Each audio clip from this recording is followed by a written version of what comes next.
Den her kanal kommer til at være lidt anderledes, end hvad du ellers har set her på YouTube. Jeg lever selv med et handicap, en funktionsnedsættelse, en kronisk sygdom, der gør, at jeg har lidt udfordringer med nogle forskellige ting. Blandt andet har jeg ringe på fingrene. Hvorfor har jeg det? Jo, de har en helt speciel funktion.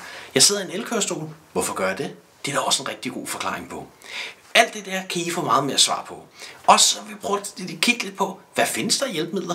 Hvad findes der af ting? Hvilke udfordringer kommer man ud for, når man møder samfundet, der ikke ligefrem er indrettet til, at man kommer i en kørestol og kommer på hjul? Det giver nogle gange nogle lidt pussy oplevelser, og folk, der prøver virkelig af bedste hjerte at finde en løsning, det er ikke altid, det går lige godt, men i fællesskab så plejer det altid at gå rigtig fint. Hvis folk de er samarbejdsvillige, så finder vi en løsning på problemerne, og så kan man som regel komme ind langt de fleste steder.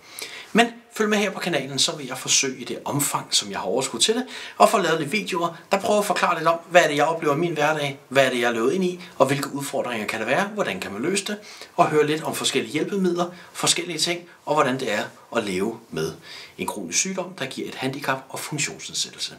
Alt det kan I se mere om her på kanalen, så følg med.